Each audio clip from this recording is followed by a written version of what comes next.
Hello everyone, Radhe Radhe, जय श्री कृष्णा। आज हम बताएंगे दशा माता की पूजा घर में हमें सरल विधि से कैसे करनी है। अगर पास में पीपल का पेड़ नहीं है तो हम घर में इसकी पूजा कैसे कर सकते हैं, और इसका महत्व तो बहुत ज़्यादा होता है। तो आइए चलते हैं, दिखाते हैं हम अपनी पूजा। तो पूजा में जो देखिए ज़्यादा सामग्री की ज़रूरत नहीं पड़ती है। तो हमें देखिए कच्चा धागा यानी सूत, नहीं तो कलावा ले सकते हैं। गेहूँ ज़्यादा महत्व होता है, और हल्दी, रोली और धूप बत्ती और दिया जलाने के लिए बत्ती चाहिए। 1 लोटा जल चाहिए। पीपल के पत्ते, हमें घर में अगर पूजा करनी है तो हमें पीपल के 10 पत्तों की ज़रूरत पड़ती है, जो हमें पूजा, क्योंकि 10 गांठों का महत्व होता है, 10 तिलक का महत्व होता है। बहुत ज़्यादा दशा माता का पूजा पाठ में बहुत ज़्यादा महत्व होता है। और जीवन से कष्ट दूर कर सुख समृद्धि, सुख वैवाहिक जीवन, आर्थिक स्थिति, बिगड़ी दशा सुधारने के लिए ये पूजा करना बहुत ज़्यादा शुभ माना जाता है। 10 गांठ वाला डोरा पहनकर पीपल की पूजा की जाती है। ये मान्यता है कि ये व्रत घर में धन धान्य और खुशहाली लाता है। तो ये बहुत सी इसमें कहानियाँ भी हैं दशा माता की, जो होली के 10वें दिन ये पूजा की जाती है। यानी ये 13 मार्च को 2026 में इसकी पूजा की जाती है। तो ये 10वें दिन होता है। बहुत से लोग दूसरे दिन से ही पूजा स्टार्ट कर देते हैं, लेकिन अगर आपको घर में पूजा करनी है तो सबसे पहले देखिए, जहाँ हमें पूजा करनी होती है वहाँ हम साफ़ सुथरा अच्छे से कर लेंगे वहाँ पे। फिर उसके बाद में अगर हमें पीपल के पत्ते डंठल मिल जाए तो उसको भी पास में रख लेंगे। उसके बाद में जिस थाली में हमें पूजा करनी है उसमें हम रोली से सात्विक बना लेंगे, और गणपति जी को उसमें हम करेंगे विराजमान। और विराजमान करने के बाद में देखिए, जहाँ हमने पीपल का डंठल लगाया था उसमें हम 10 रोली के टीके लगाएंगे, 10 हल्दी के टीके लगाएंगे, और उसके बाद में हल्दी का टीका अपने गणपति जी को हम लगाएंगे, और फूल का आसन देके हम जोत को प्रज्वलित कर देंगे। उसके बाद में जोत को भी हम 10-10 टीके ही लगाएंगे, हल्दी और रोली के ही टीके लगाएंगे। ये बहुत ज़्यादा शुभ देने वाला अच्छा होता है। घर की पूजा पाठ करने वाला 10 डोरा पहनकर पीपल की पूजा इसमें की जाती है। अगर नहीं पास में पीपल है तो आप घर में भी आसानी से इसकी पूजा कर सकते हैं। तो देखिए, फूल वगैरह जो भी थे हमने सब चढ़ा दिए थे।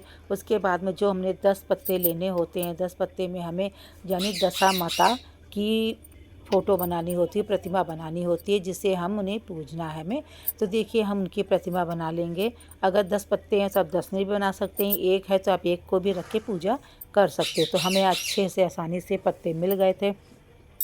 10 पत्तों में देखिए हमने 10 माता के चित्र वगैरह अच्छे से हमने बना लिए थे।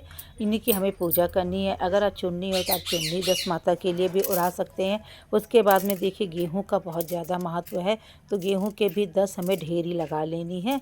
10 ढेरी लगा के भी उसमें हमें 10 रोली और 10 हल्दी के टीके लगाने होते हैं। तो ये देखिए, हम ढेरी लगा लिए थे।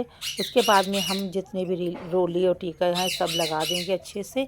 और ये पूजा करना बहुत ही शुभ होता है, बहुत अच्छा होता है, जो होली के बाद में लोग करते हैं। घर की सुख समृद्धि और जो दुख कष्ट चल रहे हैं, बीमारी चल रही हैं, हम औरतें पूजा घर में कैसे करते हैं, ये ज़रूर से ज़रूर देखिए, ताकि हमारे घर में जो कष्ट हैं वो दूर हों, और आप लोगों के भी जो घर में जो कष्ट हैं वो चल रही हैं वो भी दूर हो इस पूजा से। और आप 10 सिक्के लेने होते हैं। 10 सिक्के लेने के बाद में एक एक सिक्के हम सभी में रख देंगे, उसमें भी हम टीका वगैरह लगा देंगे।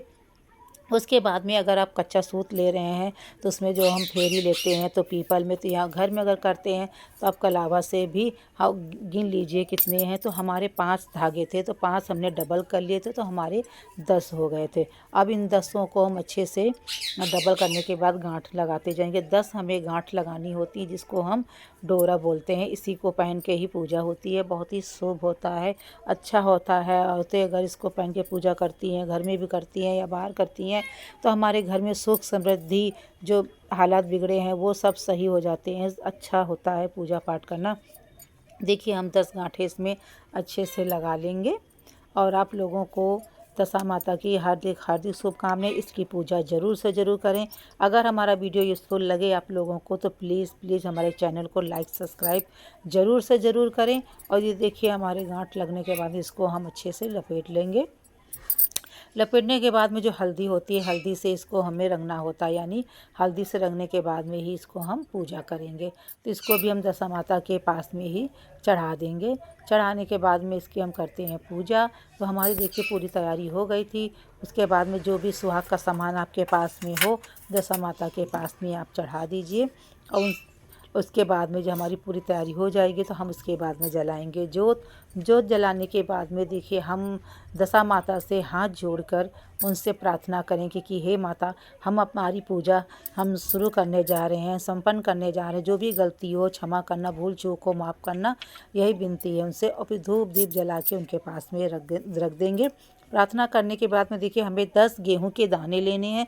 10 गेहूं के दाने लेने के बाद में हमें इनकी कथा सुननी होती है।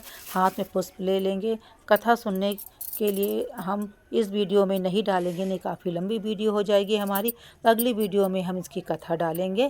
तो उसके बाद में कथा सुनने के बाद में देखिए धूप दीप दिखा के उनसे प्रार्थना करेंगे, जो भी हमारे घर के दुख दर्द हैं कष्ट हैं वो सभी दूर करें। उसके बाद में देखिए घर में अगर हम पूजा कर रहे हैं तो फेरी नहीं ले सकते हैं, तो जो हमारे पास डंठल थी पीपल की, उसी में हमने 10 बार लपेट दिया था। उसके बाद में जो हमने ये डोरा लिया था, आप डोरा थोड़ी देर के लिए पहन भी सकते हैं। उसके बाद में अगर नहीं पहनते हैं, थोड़ी देर के बाद उतारना है, तो आप किसी भी गमले में मिट्टी की इसको दबा सकते हैं, या फिर आप अपने तिजोरी में रख सकते हैं। जब हमारी पूजा संपन्न हो जाएगी तो जितने भी हमने सिक्के चढ़ाए थे वो भी अपने पास में रख लेंगे। और जो हमने गेहूँ थे, गेहूँ को भी अनाज भंडार में जहाँ हम इकट्ठा करके रखते हैं वहाँ भी डाल देंगे बरकत के लिए। उसके बाद में जितना भी सुहाग का सामान था उसको हम अपने पास रख लेंगे, या आपसे कोई बड़ा हो तो अपने सास या किसी को भी आप प्रसाद के तौर पर दे सकती हैं। उसके बाद में जो भी ये पीपल के पत्ते होते हैं हमें इधर उधर नहीं फेंकने होते हैं, क्योंकि इसमें दशा माता की हमने बनाई थी फ़ोटो प्रतिमा जिसमें हमने पूजा की है। तो इसको हमें एक किसी गमले में या पेड़ के पास में ही हमें रखना है। आप सभी लोगों को दशा माता की हार्दिक शुभकामनाएं।